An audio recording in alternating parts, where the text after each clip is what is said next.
जय हिंद मेरे दोस्तों। आज हम लोग पुनः उपस्थित हुए हैं अपने बिहार एसएससी के सेशन को आगे बढ़ाने के लिए। तो आप लोग जिस तरह से अपनी तैयारी कर रहे होंगे, अपनी तैयारी को आप एक नई मंजिल हासिल करवाने का प्रयास कर रहे होंगे। आप अपने माता पिताजी, अपने घर परिवार के सपनों को पूरा करने का प्रयास कर रहे होंगे। तो उस प्रयास में हम आपका जो कुछ भी मदद कर रहे हैं, यह समझिए आपके लिए एक रामबाण साबित होगा।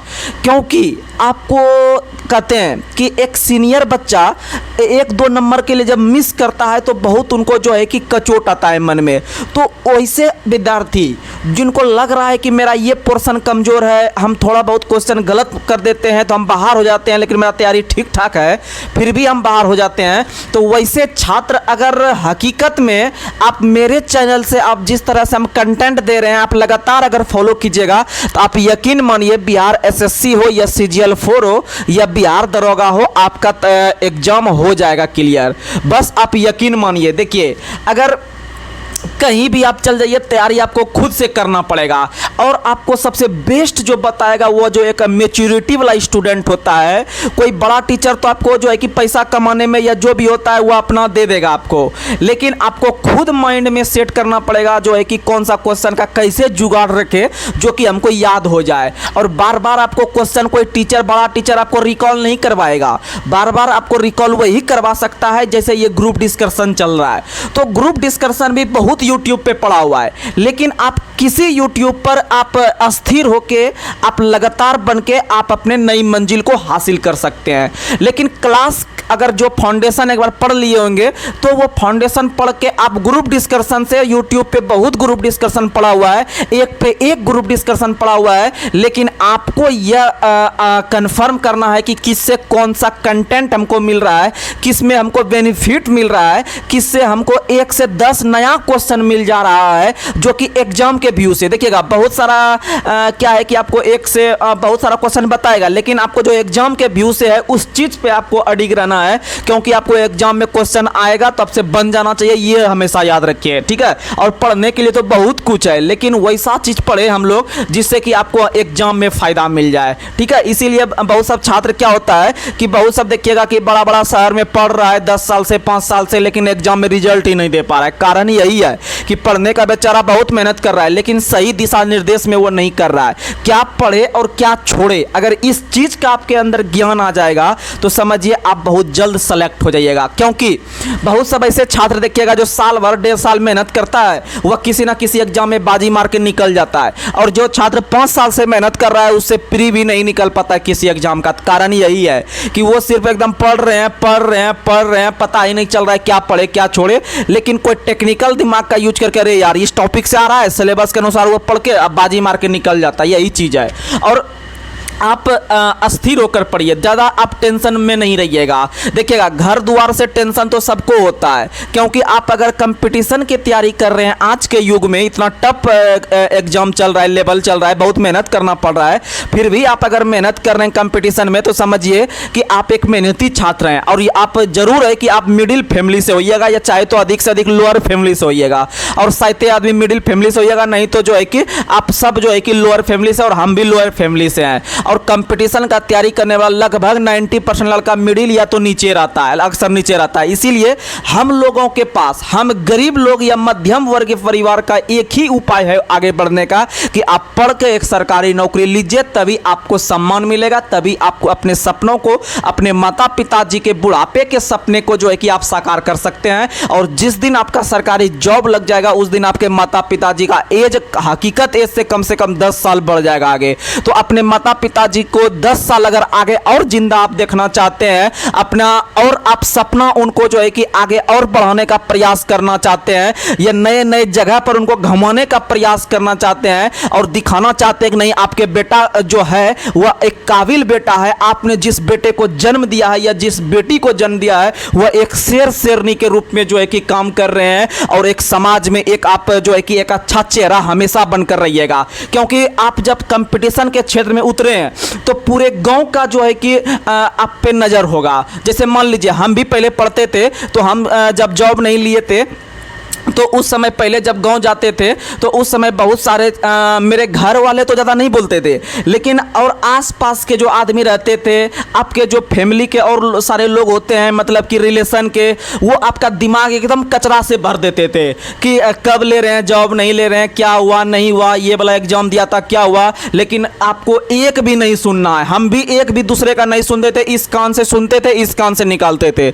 लेकिन घर परिवार वाले ज़्यादा आपको नहीं बोलेंगे, क्योंकि उनको पता है कि मेरा बेटा या मेरा भाई जो है अच्छा से मेहनत कर रहा है, कहीं ना कहीं जरूर सिलेक्शन होगा। लेकिन अगर आप सच्चा दिल से मेहनत कीजिएगा तो वो आपका सिलेक्शन कोई नहीं रोक सकता है, इस धरती पर कोई नहीं रोक सकता है। अगर आप सच्चे दिल से मेहनत कीजिएगा तो आप समझिए कि अक्सर आपका एग्जाम में 4 पोर्शन पूछा जाता है, 4 टॉपिक से, मैथ, रीजनिंग, जीके, जीएस, ठीक है। अगर हम मैथ को कमजोर छोड़ देंगे, 3 को चीज़ मेहनत करके हम आगे बढ़ जाएंगे, तो रिजल्ट नहीं होने वाला है। अगर इसीलिए चारों पोर्शन आपको मजबूत करना होगा, यानी लेवल में चारों पोर्शन बनाना होगा, तब जाके आपका रिजल्ट होगा। अगर कोई छात्र जो है कि सोचेगा 3 को हम रिजल्ट बना लेंगे, ऐसा संभव नहीं है, क्योंकि बदलते हुए पैटर्न पे आपको ज़बरदस्त मेहनत करना होगा। और आप यकीन मानिए, आप अपने अभी दुनियादारी से सब चीज़ छोड़ दीजिए, आप सिर्फ मेहनत कीजिए, अपने किताब को दोस्त बनाइए, अपने सरस्वती माँ से हमेशा यह वंदना कीजिए कि जरूर इस बार मेरा एक पोस्ट कहीं ना कहीं सिलेक्शन दिलवा दीजिएगा, क्योंकि अब सहा नहीं जा रहा है घर का दुख। तो आप समझिएगा पक्का आपको एक सिलेक्शन मिल जाएगा। और आप मेहनत कीजिए, जीतोड़ मेहनत कीजिए, कंपटीशन है, यानी इसको आप इंजॉय करके एकदम जिए कि जैसे 10 आदमी सेट लगा रहे हैं, तो एक दिन आपसे वो आगे निकल जाएगा, तो आपको आके रात भर मेहनत करना है, जो होगा देख लेंगे। रात भर मेहनत करना है, जिस टॉपिक में आपसे क्वेश्चन गलत हो रहा है उस टॉपिक को इतना मजबूत कर लेंगे कि जब हम अगले दिन सेट बनाने बैठेंगे तो उसे 5 नंबर का लीड ले लेंगे। इस तरह का भावना होना चाहिए। कंपटीशन, प्रतियोगिता है, और दुनिया में हर एक चीज में कंपटीशन हो गया। चाहे आप बिजनेस कीजिएगा तो बिजनेस में भी कंपटीशन है, आप अगर पढ़ाई कर रहे हैं तो पढ़ाई में तो कंपटीशन है ही। तो आप लोग इस तरह से आप जबरदस्त मेहनत कीजिए और आप आगे निकलिए। चलिए आज के हम इस बिहार एसएससी सीजीएल 4 और आपका एनटीपीसी और आपका जो है कि क्या कहते हैं आरपीएफ एसआई या फिर आपका जो है कि बिहार एसआई, यानी इस तरह का जीके जीएस पर आधारित जितने भी एग्जाम होंगे वो सभी एग्जाम पर आपको बहुत सारा हेल्प मिलने वाला है, बशर्ते आप लगातार बनकर रहिएगा। आपको थोड़ा सा मोटिवेट किए, ये सब मोटिवेट होना जरूरी है, क्योंकि आपको जो है जो मिल रहा है वो आपको फ्री में मिल रहा है यूट्यूब पे। आप इसे एक भी शब्द बेकार नहीं जाने दिया, क्योंकि सभी शब्द हमारे दिल से निकलते हैं। और एक नीचे स्तर से ऊपर उठे हुए इंसान बता रहे हैं, कोई हवाई वाला बात नहीं करते हैं, जो बोलते हैं ओरिजिनल चीज। और आपको अगर स्टूडेंट हैं, आपको अच्छे से आपको ये सब चीज आपको बारीकी से समझना पड़ेगा कि दुनियादारी क्या होता है, कौन आदमी आपके प्रति कैसा सोचता है और आप उसके प्रति कैसा सोच रख रहे हैं, और आगे आप कैसे निकलिएगा सभी के बात के इग्नोर करते हुए। तो ये सब चीज आपको बहुत ही झकझोर के रख देगा अंदर से, और आप विवश हो जाइएगा एग्जाम पास करने के लिए। तो चलिए आज का मोटिवेशनल क्वाइट इसी के आधार पे आपको जो है कि बहुत आगे लेके जाएगा। तो सुनिएगा, आप लोग ध्यान से सुनिएगा।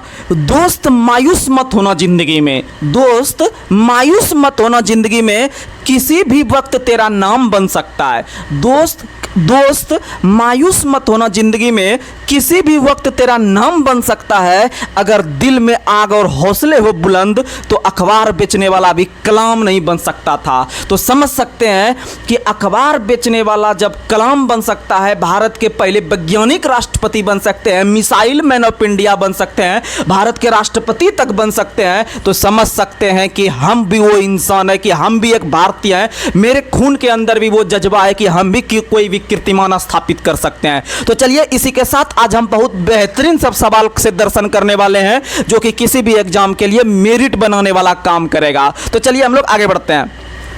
तो आज का पहला सवाल बताना है, सिंधु घाटी सभ्यता का आकृति किस प्रकार का था। तो सिंधु घाटी सभ्यता, जिसे हम लोग हड़प्पा सभ्यता के नाम से भी जानते हैं, सिंधु घाटी सभ्यता को हड़प्पा सभ्यता के नाम से भी जानते हैं, क्योंकि सिंधु घाटी सभ्यता के अंदर खोजा गया सबसे पहला शहर जो था या स्थल जो था वह हड़प्पा था। कौन था? हड़प्पा था, याद रखिएगा। और हड़प्पा का खोज जो किया गया है दयाराम साहनी के द्वारा। किसके द्वारा? दयाराम साहनी के द्वारा किया गया है। वही हड़प्पा सभ्यता की जो यह सिंधु घाटी सभ्यता की जो आकृति है वह त्रिभुजाकार है। कैसी है? त्रिभुजाकार है, याद रखिएगा। आपका हड़प्पा सभ्यता या सिंधु घाटी सभ्यता की आकृति जो है वह त्रिभुजाकार है। वहीं अगर बात करते हैं आपका कि डेल्टा का आकृति भी कैसा है, तो नदी पर बनने वाले आकृति को, यानी कि जो भारत में जो पूरब की ओर या बंगाल की खाड़ी में जो अपना जल गिराती है वह नदी जल में गिरने से पहले या समुद्र में गिरने से पहले डेल्टा का निर्माण करती है और उस डेल्टा की आकृति जो होती है त्रिभुजाकार। और डेल्टा का नामकरण जो किया था वह हेरोडोटस ने किया था। किसने किया था? हेरोडोटस। वहीं भारत के अंदर में सबसे बड़ा जो आपका डेल्टा है वह सुंदरवन का डेल्टा है। कौन सा डेल्टा है? सुंदरवन का डेल्टा है, याद रखिएगा, जो कि गंगा ब्रह्मपुत्र नदी पर आपका पश्चिम बंगाल के आसपास बना हुआ है। समझ में आ गया?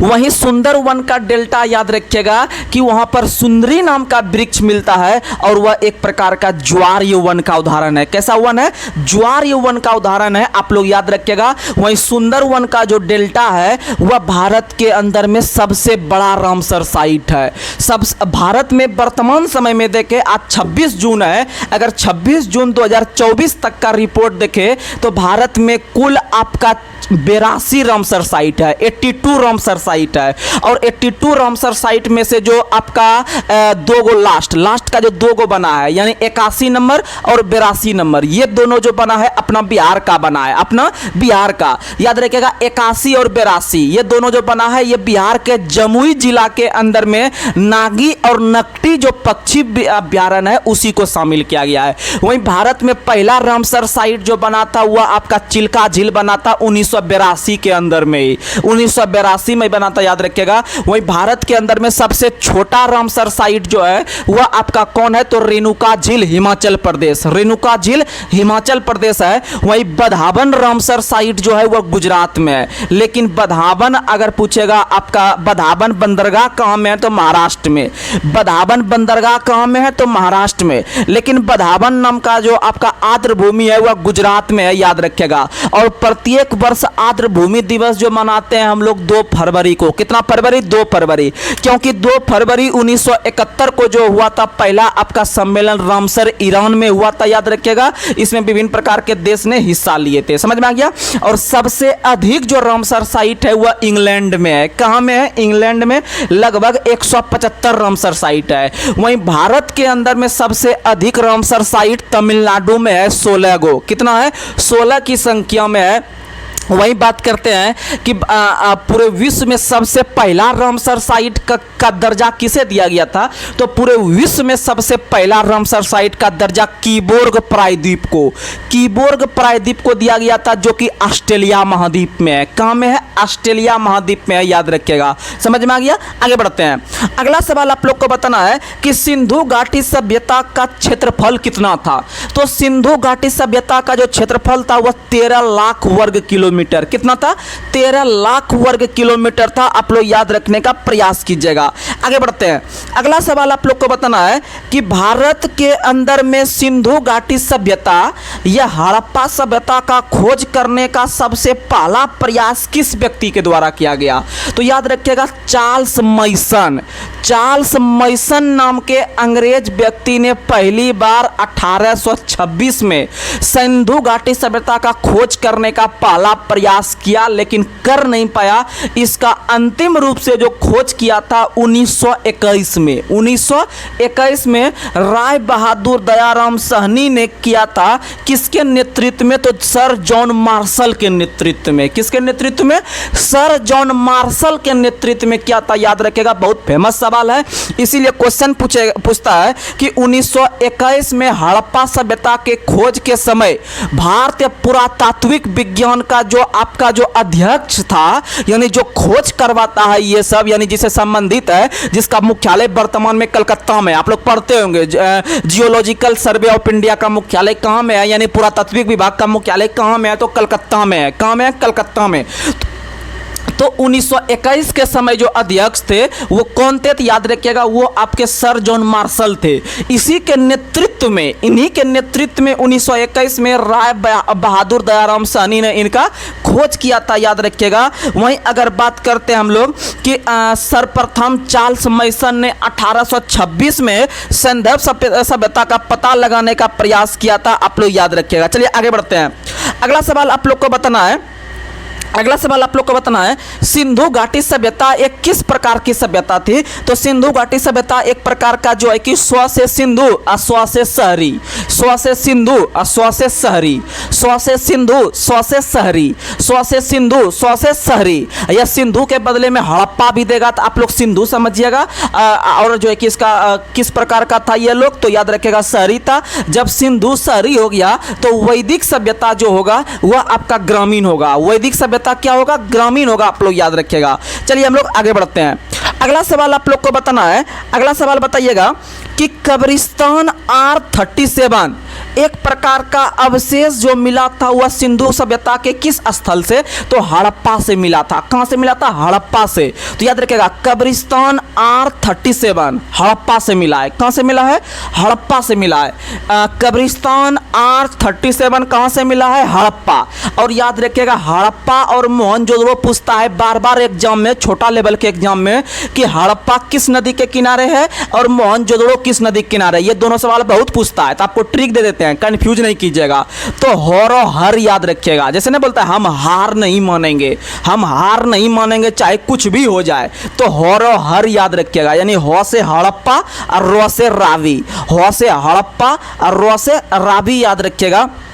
यानी हड़प्पा जो है वह रावी नदी के तट पर है। जब हड़प्पा रावी ले लिया तो मोहनजोदड़ो सिंधु लेगा। मोहनजोदड़ो कौन लेगा, सिंधु लेगा, याद रखिएगा। मोहनजोदड़ो कौन लेगा, सिंधु। और मोहनजोदड़ो जो है वह पाकिस्तान के सिंध प्रांत के लड़काना जिला में है। किस जिला में, लड़काना। यानी मोहनजोदड़ो के लास्ट में 9 आ रहा है और लड़काना के लास्ट में भी 9 आ रहा है। मोहनजोदड़ो के लास्ट में 9 आ रहा है और लड़काना जिला के लास्ट में भी 9 आ रहा है। यानी 9 बराबर 9 याद रखना है, 9 बराबर 9 याद रखना है। लड़काना जिला, पाकिस्तान के लड़काना जिला।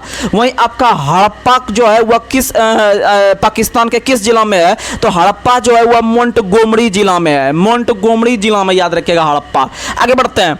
अगला सवाल आप लोग को बताना है कि हड़प्पा सभ्यता के अंतर्गत हड़प्पाई लिपि में लगभग कितने मूल चिन्ह है। तो हड़प्पाई लिपि में लगभग जो चिन्ह है, मूल चिन्ह 64 है। कितना है, 64 मूल चिन्ह है, याद रखिएगा। आगे बढ़ते हैं। अगला सवाल आप लोग को बताना है कि स्त्री के गर्भ से निकला हुआ पौधा, स्त्री के गर्भ से निकला हुआ पौधा का जो अवशेष प्राप्त हुआ है सिंधु सभ्यता के किस स्थल से, तो याद रख लीजिएगा हड़प्पा से। कहां से, हड़प्पा। वहीं एक और चीज बताया आपको, कब्रिस्तान R37 हड़प्पा। कब्रिस्तान R37 कहां से, हड़प्पा से। वहीं स्त्री के गर्भ से निकला हुआ पौधा भी कहां से, तो हड़प्पा से, याद रखिएगा। वहीं स्वास्तिक चिन्ह जो दिया गया है, बहुत फेमस सवाल है। स्वास्तिक आप लोग घर के बाहर में उसका चित्र बनाते होंगे, तो स्वास्तिक भी जो है वह हड़प्पा सभ्यता का देन है। किसका है, हड़प्पा, जिसका शाब्दिक अर्थ होता है सूर्योपासना, यानी सूर्य की उपासना करना। आगे बढ़ते हैं। अगला सवाल आप लोग को बताना है कि शंख का बना हुआ बैल किस स्थल से, तो शंख का बना हुआ बैल जो है वह भी हड़प्पा से। कहां से, हड़प्पा से। आगे बढ़ते हैं। अगला सवाल आप लोग को बताना है कि हाथी का कपाल खंड, हाथी का जो कपाल खंड प्राप्त हुआ है वह किस स्थल से, तो हाथी का जो कपाल खंड प्राप्त हुआ है वह मोहनजोदड़ो से। कहां से, मोहनजोदड़ो से, याद रखिएगा। आगे बढ़ते हैं। मिट्टी का तराजू, मिट्टी का तराजू जो प्राप्त हुआ है वह किस जगह से, तो मिट्टी का तराजू भी मोहनजोदड़ो से।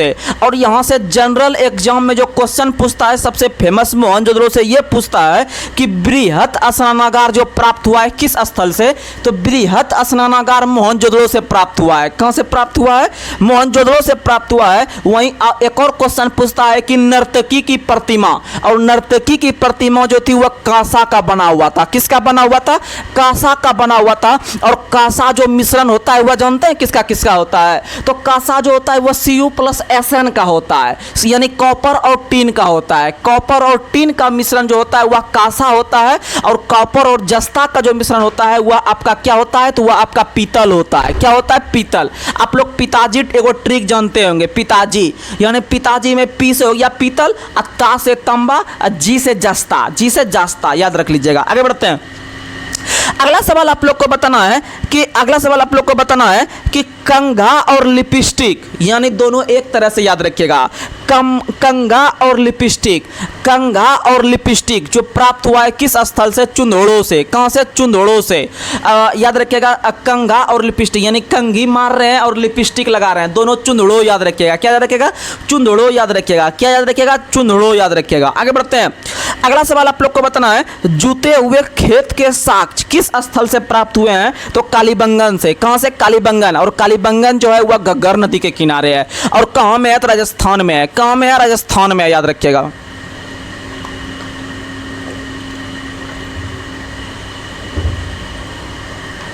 अगला सवाल आप लोग को बताना है, मिट्टी के खिलौने कहाँ से प्राप्त हुए हैं? कालीबंगन से। मिट्टी का खिलौना कहाँ से? कालीबंगन से।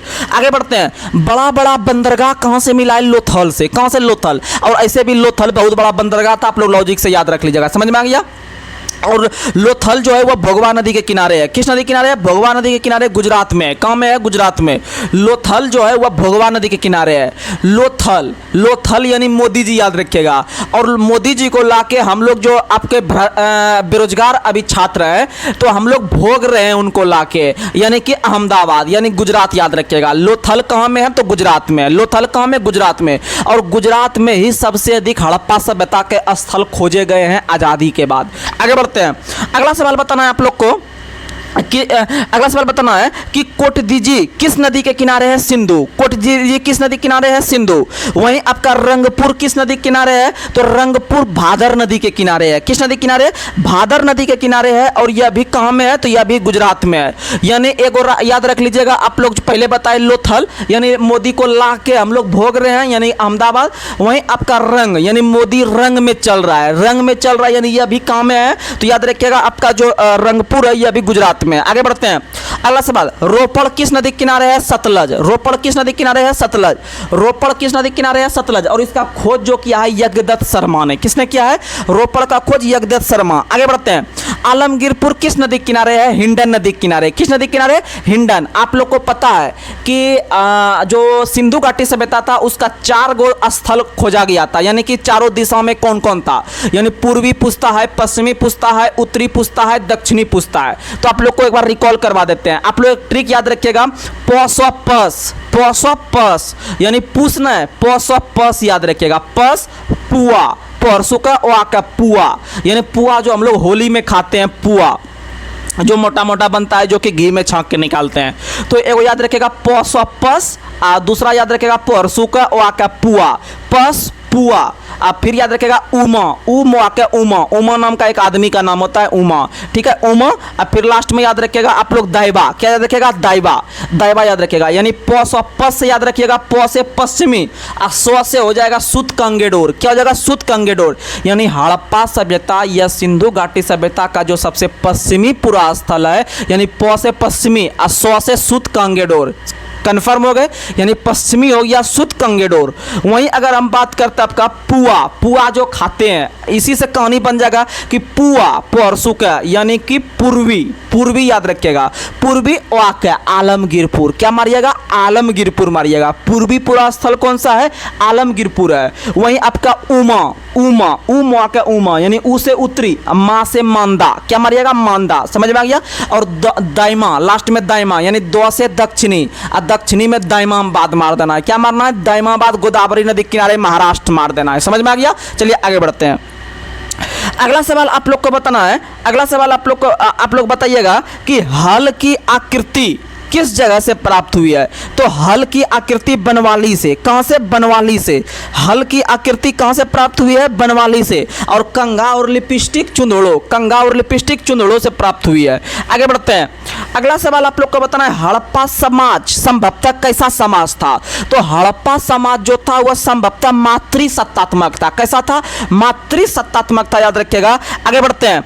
अगला सवाल आप लोग को बताना है, अगला सवाल कि सबसे ज्यादा चित्र अंग्रेजी वर्णमाला के किस आकार के प्राप्त हुए हैं? तो याद रखिएगा आपका हड़प्पा सभ्यता के अंतर्गत सबसे अधिक जो आपका आकृति जो है वह अंग्रेजी वर्णमाला के यू आकार के तरह बना है। यानी हड़प्पा सभ्यता के अंतर्गत जो सबसे अधिक सामान खोजा गया है ना, तो उसका आकृति अंग्रेजी वर्णमाला के किस अक्षर के तरह था? तो यू के आकार का। कैसा यू? जैसे आपको पता है कि अटलांटिक महासागर की आकृति अंग्रेजी वर्णमाला के एस के तरह है, उसी तरह से सिंधु घाटी सभ्यता या हड़प्पा सभ्यता में जो सबसे अधिक जो खोजा गया सामान या अवशेष है या कोई वस्तु है, उसकी आकृति अंग्रेजी वर्णमाला के यू के तरह, यानी यू के तरह सबसे अधिक सामान बना था। समझ में आ गया? ये सब आपको कंटेंट देखने के लिए अक्सर जगह नहीं मिलेगा। जितना बता रहे हैं, अगर ये क्वेश्चन भी आप मार दीजिएगा इस तरह से एक्स्ट्रा फैक्ट के रूप में, तो समझ लीजिए आप बहुत आगे निकल जाइएगा। आगे बढ़ते हैं।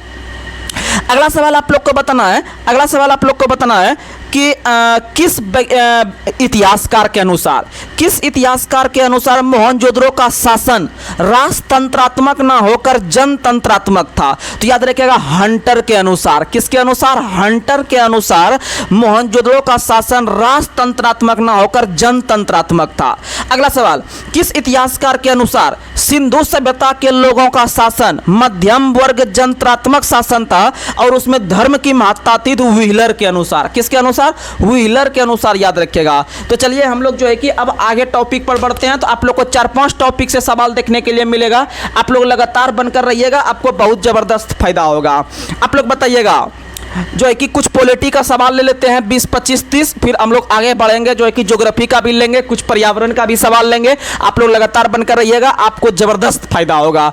आप हिम्मत मत हारिए। अगर हिम्मत हार जाइएगा तो समझिए कि फिर तब काम गड़बड़ा जाएगा। जो सपना आपके परिवार सजा के रखे हैं कि मेरा बेटा का जब जॉब लेगा तो हम ये चीज़ करेंगे, समाज में इज्जत मिलेगा हमको, तो फिर उस पर पानी फिर जाएगा। इसीलिए आप कदापि आप जो है कि नहीं कर सकते, क्योंकि आप मान लीजिए कि बहुत बड़े बड़े जो बिजनेसमैन होते हैं वो बड़े बड़े पूंजी लगा के अपना जो है कि बिजनेस खड़ा करते हैं, लेकिन हम मध्यम वर्ग परिवार का जो पिताजी या माताजी अपना भोजन अच्छा से नहीं करके अपने पेट का भोजन काट के या कमा के खेत में मजदूरी करके और पसीना बहा के इस तरह गर्मी में जो है कि आप जो है कि जब आप पढ़ रहे होंगे अभी लाइब्रेरी में बैठ के या जहाँ भी आप बैठ के पढ़ रहे होंगे, आपको इतना सुविधा प्रदान कर रहे हैं और वो हमारे पिताजी हैं, फिर भी जो है कि उतना मेहनत करके आपके लिए इतना अगर कर पा रहे हैं तो समझिए कि इससे बेस्ट आपके पिताजी नहीं हो सकते हैं। समझिए एक बेस्ट पिताजी वह पिताजी हैं जो अपने बेटे को कभी किसी आंख से आंसू देखना नहीं चाहते हैं,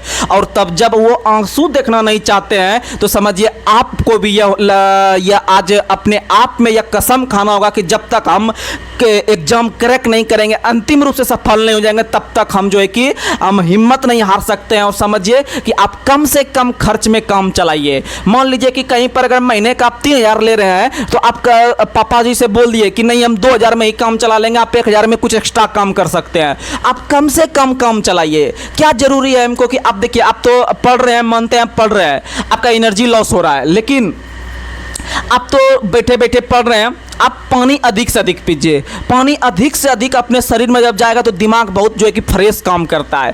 पानी अधिक से अधिक पीजिए और खाना थोड़ा कम भी खाइएगा तो चल जाएगा, लेकिन आप अपना पढ़ाई जो है 2 पेज कम कभी नहीं कीजिएगा, 1 अक्षर पढ़ाई कम नहीं कीजिएगा। जितना हो सके आप पढ़िए, जितना हो सके पढ़िए। दूसरा कोई उपाय नहीं है ज़िंदगी में, ये समझ लीजिए मेरे दोस्त, दूसरा कोई उपाय नहीं है आपको आगे बढ़ने से। और समझ लीजिए आपके गाँव में जब जाइएगा, जो व्यक्ति आपको बोलेगा कि कब जॉब लेगा नहीं लेगा, आप जो है कि बहुत समय हो रहा है, समझ लीजिए कि वह आपको जब आप जॉब लेके पहुंचिएगा तो भले वो आपके सामने आके बोल देगा नहीं यार बहुत अच्छा किया ये किया है, लेकिन उसके माइंड में बहुत निगेटिविटी है आपके प्रति। निगेटिव भले वो मुंह पे नहीं बोल रहा है, लेकिन अगर उसका सच्चा आत्मा वो देखिएगा तो 100 में 99 आदमी आपके प्रति निगेटिव रहेगा। जहां तक कि आपका रिलेशन का जो आदमी रहेगा वो भी आपके प्रति निगेटिव रहेगा। यह हकीकत है, जो हकीकत है, क्योंकि स्वार्थ के बिना कुछ नहीं है धरती पे, समझ लीजिए। और आपके माता पिताजी जी भाई बहन जो आपके पर्सनल है बस वही है आपके साथ, और दूसरा कोई नहीं है। बस आप आगे बढ़िए,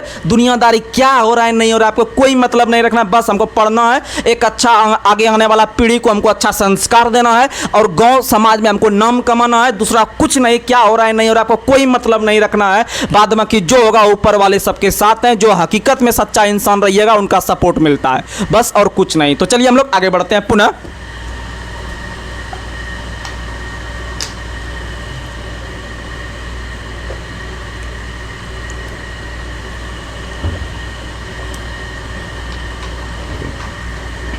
चलिए आप लोग को बताना है कि भारतीय संविधान का कौन सा अनुच्छेद राष्ट्रपति को उच्चतम न्यायालय से परामर्श करने की शक्ति प्रदान करता है।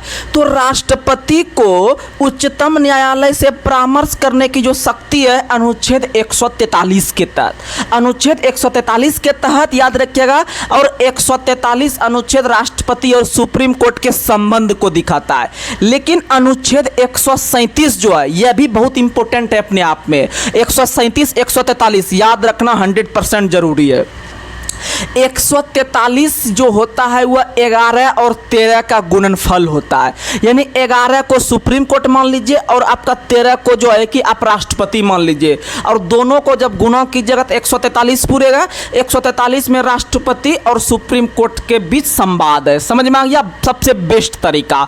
वहीं 137 में है कि आपका सुप्रीम कोर्ट का न्यायिक पुनर्विलोकन, यानी सुप्रीम कोर्ट जो फैसला सुना दिया है उस पे पुनः विचार कर सकती है, ऐसा अधिकार सुप्रीम कोर्ट को अनुच्छेद 137 के तहत। और इसे हम लोग न्यायिक पुनर्विलोकन का भी सिद्धांत कहते हैं, याद रखिएगा। और इसे हम लोग अमेरिका के संविधान से लिए हैं। कहां से लिए हैं? अमेरिका के संविधान से। आप लोग को बता दे, अगर कोई व्यक्ति पूछे आपसे कि अगर इंटरव्यू वगैरह में या कोई बड़े टैलेंटेड आदमी अगर आपसे पूछते हैं कि अच्छा बताओ इंग्लैंड का संविधान और अमेरिका के संविधान में सबसे मुख्य अंतर क्या है, इंग्लैंड और अमेरिका बहुत टॉप मोस्ट देश है ना, तो अगर दोनों में पूछेगा कि इंग्लैंड और अमेरिका में क्या अंतर है संविधान में बताओ, तो आप सोचिएगा कि अरे यार इंग्लैंड का संविधान तो अलिखित है, यही पढ़ते हैं ना, यानी उसका लिखा हुआ नहीं है। लेकिन अमेरिका का संविधान तो भाई सबसे पहले लिखा हुआ है, यानी यही बोल दीजिएगा कि ब्रिटेन का संविधान अलिखित है और अमेरिका का संविधान लिखित है। लेकिन ना, आपको अगर थोड़ा पीसीएस लेवल में जाइएगा, थोड़ा सा ज़्यादा इंटरव्यू आपका माइंडसेट अगर कोई पकड़ने का प्रयास करेगा तो आपका जो है कि वहाँ पर आपको डिफ़ॉल्ट घोषित कर देगा। लेकिन आप बताइएगा कि वो तो दुनिया जानती है, वो तो एक स्टैटिक तरह है। लेकिन सबसे बड़ा अंतर यही है कि अमेरिका के संविधान में न्यायिक पुनर्विलोकन है और आपका ब्रिटेन के अंदर में न्यायिक पुनर्विलोकन नहीं है। यानी जो चीज़ आपका हो गया है आपका वहाँ में वही चीज़ रहेगा, लेकिन वहाँ पर लिखा हुआ है अगर कोई डिसीजन आ गया है तो उस पर पुनः विचार कर सकती है, उस पर जो है कि आपका सुप्रीम कोर्ट वहाँ का जो है। और याद रखिएगा न्यायिक पुनर्विलोकन अमेरिका में था, इसीलिए भारत ने भी अमेरिका से ही ले लिया है। समझ में आ गया? सबसे बेस्ट आंसर एकदम शॉर्ट में ये होना चाहिए। आगे बढ़ते हैं। अगला सवाल आप लोग को बताना है कि लोकसभा और राज्यसभा का संयुक्त अधिवेशन किसके द्वारा आहूत किया जाता है? तो याद रखिएगा राष्ट्रपति के द्वारा। किसके द्वारा? राष्ट्रपति के द्वारा। और आप लोग को बता दे कि जब लोकसभा और राज्यसभा में किसी विधेयक को लेकर या किसी बात को लेकर विवाद हो जाता है तो राष्ट्रपति सोचते हैं कि आप लोग हल्ला मत कीजिए, आप दोनों आइए और दोनों को हम एक जगह बैठाते हैं और समझाने का प्रयास करेंगे। तो सुनिएगा, तो दोनों सदनों के बीच लोकसभा और राज्यसभा को संयुक्त अधिवेशन का बुलाने का अधिकार किसको है? भारत के राष्ट्रपति को है, अनुच्छेद 108 के तहत। और ये जो संयुक्त अधिवेशन लिए हैं ना, ये ऑस्ट्रेलिया से लिए हैं। कहाँ से लिए हैं? ऑस्ट्रेलिया से, याद रखिएगा। वहीं अगर बात करते हैं वो सिर्फ बुला के चल जाते हैं, आखिर फैसला या डिसीजन जो लेता है ना वो लोकसभा अध्यक्ष लेता है। कौन लेता है? लोकसभा अध्यक्ष, अनुच्छेद 118 के तहत। तो दो अनुच्छेद यहाँ पर हो गया कि लोकसभा और राज्यसभा के बीच संयुक्त अधिवेशन किस अनुच्छेद के तहत? तो 108 के तहत। कौन बुलाते हैं? भारत के राष्ट्रपति। लेकिन क्या बुलाने के बाद वही अध्यक्षता करते हैं? बोलिएगा बिल्कुल नहीं, बिल्कुल नहीं। वह करते कौन है? तो लोकसभा अध्यक्ष करते हैं। और लोकसभा अध्यक्ष जो करते हैं किस अनुच्छेद के तहत? तो अनुच्छेद 118 के तहत, अनुच्छेद 118 के क्लाउज 4 के तहत। याद रखिएगा तो और बेस्ट रहेगा। समझ में आ गया? और आपको बता दे कि अभी तक भारत इतिहास में 3 बार ऐसा कंडीशन आया है। कितना बार? 3 बार ऐसा कंडीशन आया है कि जब लोकसभा और राज्यसभा में विवाद हुआ और राष्ट्रपति संयुक्त अधिवेशन बुला दिया। तो याद रखिएगा कब कब, तो ये भी आपको हम बता देते हैं, आप जो है कि कहीं पर नोट डाउन कर लीजिएगा या याद होगा तो आप रिकॉल हो जाएगा आपको। तो याद रखिएगा पहली बार 1961 में दहेज प्रथा को लेकर, किसको? दहेज कानून को लेकर 1961 में, याद रखिएगा बहुत फेवरेट सवाल है। फिर दूसरी बार जो आया था 1978 में बैंकिंग विधेयक को लेकर, और तीसरी बार जो आया था 2002 में आतंकवाद अधिनियम को लेकर, यानी पोडा टोडा वगैरह बनाने को लेकर 2002 में आया था आतंकवादी। पहला में 1961 में दहेज, 1978 में बैंकिंग, फिर तीसरी बार 2002 में आतंकवाद के लिए। किसके लिए? आतंकवाद विरोधी अधिनियम के लिए। समझ में आ गया? आप याद नहीं रहिएगा। और वहीं राष्ट्रपति ने पॉकेट वीटो का प्रयोग जो एकमात्र बार किया है इंडिया में, याद रखिएगा आपका कब? तो 1986 में। और कौन किए थे? तो ज्ञानी जैल सिंह किए थे। किस विधेयक को लेकर किए थे? याद रखिएगा डाकपाल विधेयक। कौन सा विधेयक? डाकपाल विधेयक को लेकर 1986 में किए थे। वहीं भारत के अंदर में जो आपका वीटो पावर होता है, वीटो का मतलब होता है रोकना। वीटो का मतलब क्या होता है? रोकना। जैसे आप मान लीजिए कि दो भाइयों के बीच किसी बात को लेकर विवाद हुआ, तो आप याद रखिएगा जब तक पिताजी नहीं आ जाते हैं तब तक फैसला उसका नहीं होता, यानी तब तक रुका हुआ रहता है। तो आप याद रखिएगा वीटो पावर जो होता है किसी चीज को रोकना होता है। और भारत के राष्ट्रपति को वीटो का पावर जो दिया गया है 3 प्रकार का वीटो। कितने प्रकार का वीटो? 3 प्रकार का वीटो। 3 प्रकार में से एक पॉकेट वीटो है, एक आपका निलंबनकारी वीटो है, एक आपका जो कौन सा वीटो है? तो आत्यंतिक वीटो है। यानी भारत के, सीधा समझिए पहले, वीटो होते कितने प्रकार के हैं? 4 प्रकार के। लेकिन भारत के राष्ट्रपति सिर्फ कितने प्रकार का प्रयोग करता है? 3 प्रकार का कर सकता है।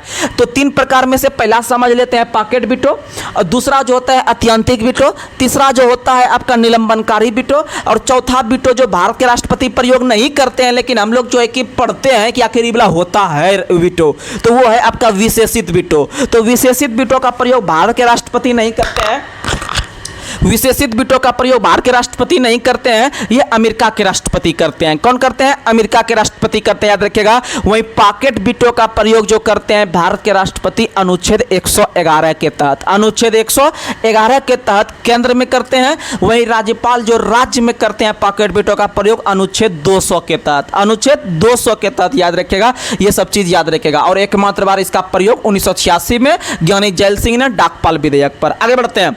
अगला सवाल आप लोग को बताना है कि भारत में सबसे कम समय तक राष्ट्रपति रहने का नाम किस व्यक्ति के नाम रिकॉर्ड है? तो भारत में सबसे कम समय तक जो भारत के राष्ट्रपति रहे हैं वह कौन रहे हैं? तो याद रख लीजिएगा डॉक्टर जाकिर हुसैन। कौन रहे हैं? डॉक्टर जाकिर हुसैन, कार्यवाहक राष्ट्रपति को छोड़ के। भारत के अंदर में कुल 15 राष्ट्रपति हुए हैं। 15 राष्ट्रपति में सबसे अगर पूछेगा सबसे अधिक कार्यकाल तो डॉक्टर राजेंद्र प्रसाद का रहा है, वहीं 1950 से लेकर 62 तक रहा है। वहीं अगर देखते हैं आपका कि सबसे कम किसका रहा है तो जाकिर हुसैन का रहा है। समझ में आ गया? और जाकिर हुसैन जो थे वो एक तबला वादक थे। अगर देखते हैं हम लोग तो जाकिर हुसैन क्या थे? तबला वादक थे। ये भी सवाल आता है। वहीं अगर बात करते हैं हम लोग कि जाकिर हुसैन जो थे वो भारत के पहले मुस्लिम राष्ट्रपति थे, और जाकिर हुसैन जो थे वो 3रे नंबर के राष्ट्रपति हुए हैं। कितने नंबर के? 3रे नंबर के राष्ट्रपति हुए हैं। आप लोग याद रख लीजिएगा। और भारत के जो पहले कार्यवाहक राष्ट्रपति बने थे वो वीवी गिरी बने हैं। कौन बने हैं? वीवी गिरी बने हैं। और वीवी गिरी भारत के 4थे नंबर के राष्ट्रपति थे। और वीवी गिरी ऐसे राष्ट्रपति हुए हैं जिनका जो पहली बार आपका जो बने थे वो आपका निर्दलीय बने थे। क्या बने थे? निर्दलीय। निर्दल का मतलब होता है किसी दल का नहीं होना। निर्दल का मतलब होता है किसी दल का नहीं होना। जैसे बिहार के अंदर में अभी पप्पू यादव पूर्णिया लोकसभा से जो चुनाव जीते हैं वो निर्दलीय चुनाव जीते हैं, यानी उसका संबंध किसी पार्टी से नहीं था, वो खुद निर्दलीय लड़े थे, उसको कोई पार्टी टिकट नहीं दिया था, तो वो खुद जीते, लड़े और जीत गए। इसका मतलब है कि वो निर्दलीय जीते। और निर्विरोध का मतलब होता है कि उसके अगेंस्ट में कोई खड़ा नहीं हुआ है, उसके अगेंस्ट में कोई खड़ा नहीं हुआ है। तो आप याद रख लीजिएगा। अगर क्वेश्चन पूछे कि भारत के प्रथम निर्दलीय राष्ट्रपति, यानी निर्दल यानी बिना दल वाला, तो बिना दल वाला आप लोग मार दीजिएगा किसका नाम? तो आप लोग मार दीजिएगा जो है कि क्या, तो निर्दल का मतलब हो गया आपका जो है कि ये वीवी गिरी, वहीं आपका निर्विरोध पूछेगा तो मारिएगा नीलम संजीव रेड्डी। क्या मारिएगा? नीलम संजीव रेड्डी मारिएगा, याद रखिएगा। और निर्दलीय जो बना था आपका वीवी गिरी, उसका संबंध किसी पार्टी से नहीं था, उनका संबंध एक अलग से संस्था था जिसका नाम था AITUC। AITUC यानी all India trade union Congress से था, आप लोग याद रखिएगा। आगे बढ़ते हैं, अगला सवाल आप लोग को बताना है। अगला सवाल बताइएगा कि अगला सवाल आप लोग को बताना है कि वित्त आयोग की नियुक्ति कौन करता है। तो वित्त आयोग की नियुक्ति जो करते हैं वो भारत के राष्ट्रपति करते हैं। कौन करते हैं? भारत के राष्ट्रपति। वही बताया कि डॉक्टर जाकिर हुसैन का जो कार्यकाल था वह 1 साल 1 महीना था, 1 साल 11 महीना था, 1 साल 11 दिन था। कितना था? 1 साल 11 दिन था, याद रखिएगा। आगे बढ़ते हैं, अगला सवाल आप लोग को बताना है भारत का एक उपराष्ट्रपति होगा किस अनुच्छेद के तहत? 63। किस अनुच्छेद के तहत? 63। वहीं राज्यसभा का पदेन सभापति जो होता है उपराष्ट्रपति 64। उपराष्ट्रपति 64 ऑप्शन में नहीं है तो आप 89 भी मार सकते हैं। आगे बढ़ते हैं, अगला सवाल आप लोग को बताना है। अगला सवाल आप लोग को बताना है कि मंत्रिमंडल शब्द जो जोड़ा गया है किस संविधान संशोधन के तहत?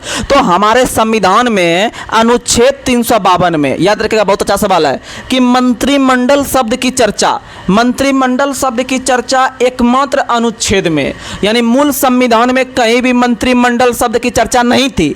लेकिन 44वां संविधान संशोधन 1978, 44वां संविधान संशोधन 1978 के तहत, याद रखिएगा, अनुच्छेद 352 में मंत्रिमंडल शब्द को जोड़ा गया। बहुत बीबीआई सवाल, बहुत बीबीआई सवाल, याद रखिएगा।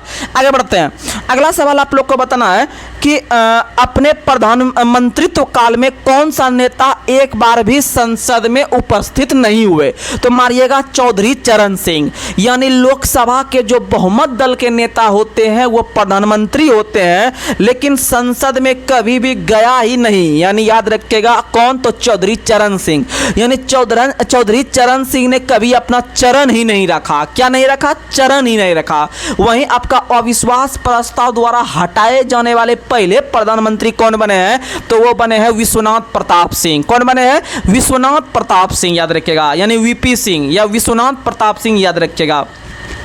यानी अविश्वास, यानी विश्वास, विश्वास अविश्वास, यानी अविश्वास जो हो गया वह विश्वनाथ पे हो गया। किस पे हो गया? विश्वनाथ पे हो गया। समझ में आ गया? आगे बढ़ते हैं, और भारत के अंदर में पहले प्रधानमंत्री जवाहरलाल नेहरू हुए थे 1963 में, जब उनके विरुद्ध जो है कि आपका अविश्वास प्रस्ताव लाया गया लेकिन वो सफल नहीं हो पाया। और अविश्वास प्रस्ताव का चर्चा हमारे संविधान में कहीं नहीं है, याद रखिएगा। समझ में आ गया? आगे बढ़ते हैं, अगला सवाल आप लोग को बताना है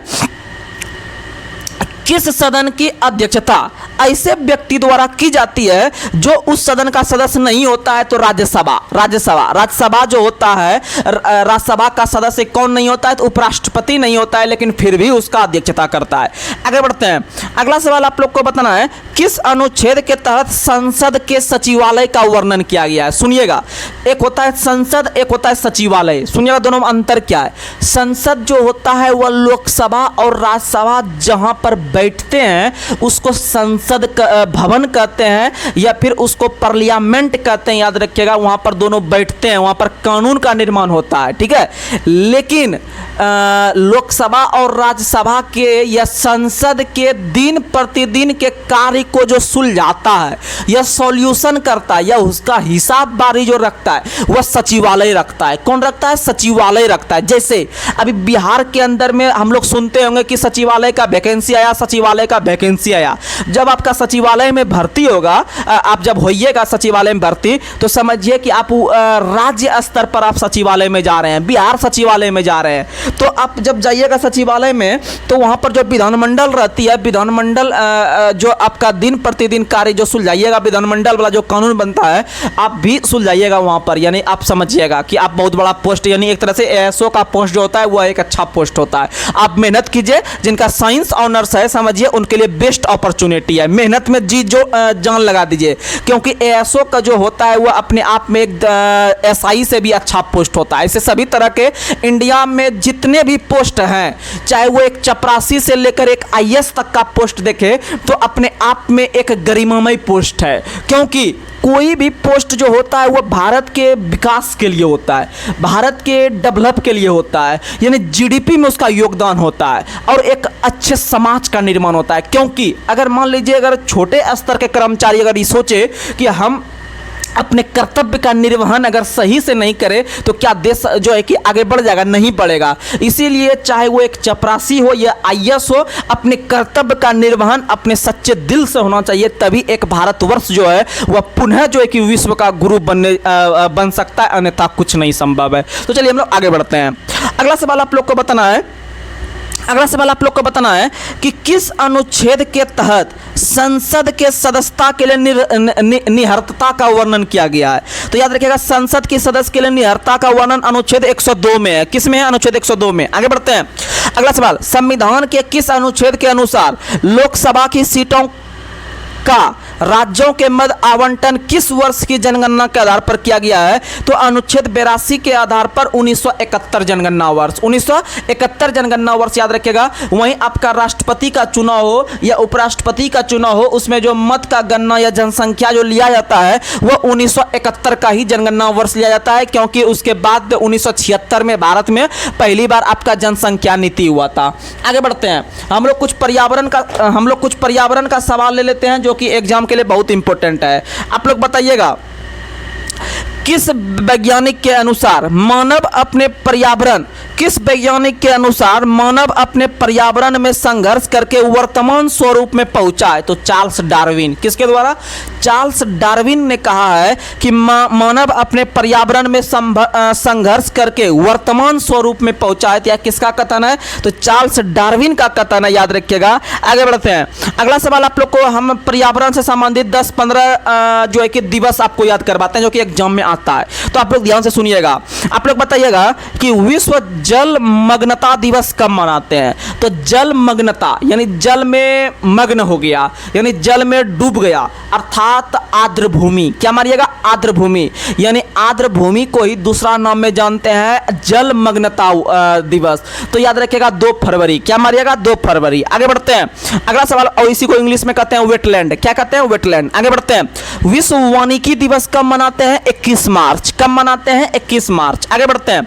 विश्व मौसम विज्ञान दिवस कब मनाते हैं? तो आपको याद ही होगा कि सुखदेव, भगत सिंह और राजगुरु को फांसी मिलने के कारण राम का मौसम खराब हो गया, यानी मौसम दिवस हो गया, राम मनोहर लोहिया जयंती हो गया और सुखदेव, भगत सिंह, राजगुरु का शहीद दिवस, ये तीनों 23 मार्च को। आगे बढ़ते हैं। अगला सवाल आप लोग को बताना है, जल संसाधन दिवस कब मनाते हैं? 10 अप्रैल को। कब मनाते हैं? 10 अप्रैल को। जल संसाधन दिवस कब मनाते हैं? 10 अप्रैल। आगे बढ़ते हैं। अगला सवाल आप लोग को बताना है, विश्व भूगर्भ जल दिवस कब मनाते हैं? तो विश्व भूगर्भ जल दिवस 10 जून को मनाते हैं। कब मनाते हैं? 10 जून को। आगे बढ़ते हैं। मरुस्थलीकरण रोकथाम दिवस कब मनाते हैं? 17 जून। बहुत इंपॉर्टेंट है। 17 जून को मरुस्थलीकरण रोकथाम दिवस मनाते हैं, या डिजर्टिफिकेशन जो है कि सेविंग डे। आगे बढ़ते हैं। अगला सवाल बताना है, विश्व आपदा नियंत्रण दिवस कब मनाते हैं? 13 अक्टूबर। कब मनाते हैं? 13 अक्टूबर। विश्व आपदा नियंत्रण दिवस कब मनाते हैं? 13 अक्टूबर को मनाते हैं, याद रखिएगा। आगे बढ़ते हैं। अगला सवाल आप लोग को बताना है, भोपाल गैस त्रासदी जो हुआ था वह 1984 में हुआ था। कब हुआ था? 1984 में हुआ था, याद रखिएगा। और आपसे क्वेश्चन पूछ रहे हैं कि भोपाल गैस त्रासदी के बाद भारत सरकार ने संविधान के किस अनुच्छेद के तहत पर्यावरण संरक्षण अधिनियम 1986 को पारित किया? तो अनुच्छेद 253 के तहत। किसके तहत? अनुच्छेद 253 के तहत। याद रखिएगा, बहुत वीवीआई सवाल है कि किस अनुच्छेद के तहत भोपाल गैस त्रासदी के बाद भारत सरकार ने पर्यावरण संरक्षण अधिनियम 1986 लाया? याद रखिएगा 253 अनुच्छेद। कौन सा अनुच्छेद? 253। यानी अनुच्छेद 253 कहता है अगर राज्य में अगर किसी प्रकार का त्रासदी आता है तो केंद्र सरकार जो सहायता करेगा, अनुच्छेद 253 के तहत। आगे बढ़ते हैं। अगला सवाल आप लोग को बताना है, ऐसे भारतीय उत्पाद जो पर्यावरण के प्रति मैत्रीपूर्ण होते हैं, यानी वैसा उत्पाद या कंपनी जो मान लीजिए कि पर्यावरण मैत्रीपूर्ण का मतलब होता है, पर्यावरण मैत्रीपूर्ण शब्द का मतलब है कि वैसा उत्पाद या वैसा प्रोडक्ट जो कि पर्यावरण को हानि ना पहुंचाए, उसे पर्यावरण या पर्यावरण के प्रति मैत्रीपूर्ण कहते हैं दोस्ती। ठीक है, तो क्वेश्चन है कि ऐसे भारतीय उत्पाद जो पर्यावरण के प्रति मैत्रीपूर्ण होते हैं उसे जो इको मार्क का प्रमाण दिया जाता है वह कब से शुरू हुआ है? 1991 से। इको मार्क कब से देना शुरू हुआ है? तो 1991 से देना शुरू हुआ है। और इको मार्क, इको का मतलब होता है ECO, इको, इको का मतलब होता है पर्यावरण। क्या होता है? पर्यावरण, याद रखेगा, 1991। और भारत में उदारीकरण का शुरुआत भी कब से हुआ है? 1991 से हुआ है, याद रखिएगा। आगे बढ़ते हैं, अगला सवाल बताना है, पर्यावरण पर पहला वैश्विक शिखर सम्मेलन स्टॉकहोम में किस वर्ष आयोजित किया गया था? 1972 में। और वन्यजीव संरक्षण अधिनियम भी कब आया है? 1972 में। और 1972 में वन्यजीव संरक्षण अधिनियम के आधार पर ही 1973 में आपका किसका शुरुआत हुआ? याद रख लीजिएगा आप लोग जो है कि आपका प्रोजेक्ट टाइगर का शुरुआत। किसका शुरुआत? प्रोजेक्ट टाइगर का शुरुआत अनुसूची 6 के तहत। आगे बढ़ते हैं, अगला सवाल आप लोग को बताना है कि राष्ट्रीय हरित न्यायाधिकरण का स्थापना, राष्ट्रीय हरित न्यायाधिकरण यानी NGT, नेशनल ग्रीन ट्रिब्यूनल का स्थापना 2010 में हुआ था 18 अक्टूबर को। किस अनुच्छेद के तहत? तो अनुच्छेद 21 के तहत।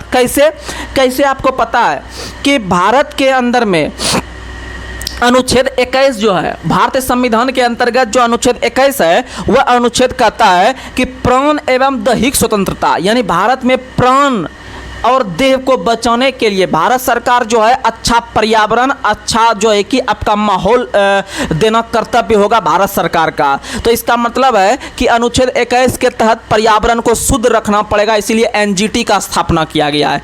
आगे बढ़ते हैं, अगला सवाल, UNEP का स्थापना कब हुआ है? UNEP का मतलब यूनाइटेड नेशन एनवायरनमेंट प्रोग्राम, यानी इसका स्थापना 1972 में हुआ है। कब हुआ? 1972 में। और इसका मुख्यालय नैरोबी है। और नैरोबी जो है वह केनिया की राजधानी है। किसकी राजधानी है? केनिया यानी केनिया का राजधानी आपको याद करवा देते हैं। केनिया का मतलब होता है कनिया। क्या होता है? कनिया। और कनिया जब ससुराल जाने लगती है तो वो रोने लगती है, और उसका दूल्हा बोलता है या उनका जो पति रहते हैं तो वो बोलते हैं नई रोबो, ठीक है, नई रोबो। यानी केनिया की राजधानी नैरोबी, केनिया की राजधानी नैरोबी। और जब वहाँ पर रोने लगेगा केनिया तो वहाँ का पर्यावरण खराब हो जाएगा। क्या खराब हो जाएगा? पर्यावरण खराब हो जाएगा, यानी माहौल गड़बड़ा जाएगा। तो सुनिएगा, तो इसीलिए याद रखिएगा आपका संयुक्त राष्ट्र पर्यावरण कार्यक्रम, पर्यावरण यानी पर्यावरण कब खराब होगा? जब कनिया रोने लगेगा, यानी नैरोबी, यानी पर्यावरण करके अगर संस्था पूछेगा तो मारिएगा नैरोबी में। और नैरोबी यानी के नैरोबी तो कनिया नैरोबी, यानी केनिया की राजधानी नैरोबी, केनिया की राजधानी नैरोबी। और 1972 में स्थापना, 1972 में स्थापना। समझ में आ गया? तो चलिए हम लोग जो है कि कुछ ज्योग्राफी के सवाल ले लेते हैं, आप लोग लगातार बनकर रहिएगा। फिर जो है कि हम लोग 10 सवाल इजी करेंगे, जो कि बिल्कुल इजी रहेगा, जो बार बार एग्जाम में आता है। इसका है हम इजी करेंगे 10-20 क्वेश्चन कि आप कंफ्यूज ना करें एग्जाम में।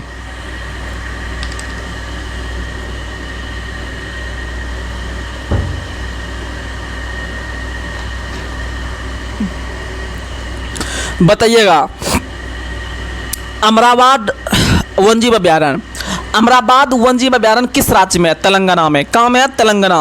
और अमराबाद जो नाम है वह किसका नाम है? याद रखिएगा, प्राणहिता वन्यजीव अभ्यारण्य। प्राणहिता या अमराबाद दोनों कहाँ में है? तेलंगाना में। दोनों एक ही का नाम है, इसे दोनों कहाँ में है? तो तेलंगाना में। आगे बढ़ते हैं, वहीं आपका नागार्जुन श्रीशैलम भी कहाँ में है? तेलंगाना में। उसके बाद याद रखिएगा, आपसे क्वेश्चन पूछते हैं, कोरिंगा वन्यजीव अभ्यारण्य किस राज्य में है? कोरिंगा काजीरंगा ना, काजीरंगा तो असम में। हल्का भाग क्वेश्चन नहीं पूछ रहे, कोरिंगा पूछना है। तो कोरिंगा आंध्र प्रदेश, कोरिंगा आंध्र प्रदेश, लेकिन काजीरंगा असम। और काजीरंगा को जो यूनेस्को की सूची में शामिल किया है 1985 में, 1985 में, याद रखिएगा। यानी 3 गो को 1985 में दिया है। किसको? तो काम के नहीं कहते हैं कि ये वाला काम हम नहीं करेंगे, तब वो बोलता है काम के करेगा, यानी काम के, याद रखिएगा, काम कोई का के 1985, काम के 1985। और मान लीजिए इतना को अगर आप याद रखते हैं काम के 1985, तो आपका 3 गो जो है कि आपका स्थल याद हो जाएगा यूनेस्को की सूची में कब कब शामिल किया है। तो ये सब स्टैटिक है, आप लोग या विविध बोल सकते हैं। आप लोग जो कमेंट करते हैं ना, स्टैटिक करवा दीजिए, ये विविध करवा दीजिए। तो आप बस लगातार बनकर रहिए ना, हम यही कहेंगे, आप लगातार बनकर रहिए। अगर 1 महीना के अंदर अगर आपको अपने आप में अगर अंतर नहीं लग गया ना, तो फिर आप हमको बोलिएगा कमेंट करके हमको समझ में नहीं आ रहा है। समझ में नहीं आने का कोई बात ही नहीं है। आप लगातार रहिए, आपको याद एकदम कान में खोस खोस के याद करवा देंगे।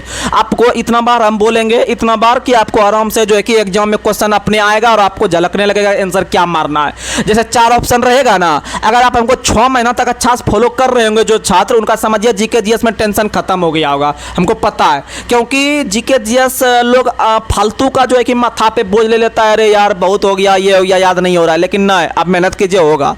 आगे बढ़ते हैं। तो अभी क्या बोलते हैं, हाँ, कोरिंगा। कोरिंगा का मतलब कहाँ, आंध्र प्रदेश। कोरिंगा आंध्र प्रदेश। काजीरंगा कहाँ, असम। तो काजीरंगा असम। तो इसको यूनेस्को सूची में 1985 में को ट्रिक बता रहे थे, काम के यानी काजीरंगा, मानस, केवलादेव, ये तीनों को वन्य अभयारण्य को 1985 में शामिल किया। आगे बढ़ते हैं। और कोरिंगा कहाँ है, आंध्र प्रदेश। कोरिंगा आंध्र प्रदेश। आंध्र प्रदेश का मतलब अंधा आदमी, याद रखेगा। अंधा आदमी को कोई रंग पते नहीं चलता है, कोई रंग पते नहीं चलता है, यानी अंधा को कोई रंग, यानी देखिएगा अगर रंगा करके कोई आ जाए तो अगर ऑप्शन में आंध्र प्रदेश आएगा, टिक मार दीजिएगा, समझिए आप जो है कि 1 प्लस पॉइंट आगे बढ़ जाएगा अन्य छात्र के तुलना में, क्योंकि यह नया सवाल है। आगे बढ़ते हैं। सुखना झील किस शहर में है, तो सुखना झील जो है वह चंडीगढ़ में है। कहाँ में है, चंडीगढ़ में। चंडीगढ़ में सुखना झील है। और याद रखिएगा सिटी बर्ड भी कहाँ में है, तो चंडीगढ़ में है। आगे बढ़ते हैं। अचानक मार, सीता नदी और उदंती, ये तीनों कहाँ है, छत्तीसगढ़। बहुत बीबीआई है। अचानक मार, सीता नदी, उदंती, यह सब कहाँ है, छत्तीसगढ़। आगे बढ़ते हैं। भगवान महावीर अभ्यारण्य कहाँ है, गोवा। भगवान महावीर गोवा, भगवान महावीर गोवा, भगवान महावीर गोवा। अगला सवाल आप लोग को बताना है, दीपोर बिल वन्यजीव अभ्यारण्य कहाँ है, असम। दीपोर बिल कहाँ है, असम। दीपोर बिल कहाँ है, असम। काजीरंगा कहाँ है, असम। रायमोना टाइगर रिजर्व कहाँ है, असम। दीपोर बिल कहाँ है, असम। ये सब आप याद रखिएगा। आगे बढ़ते हैं।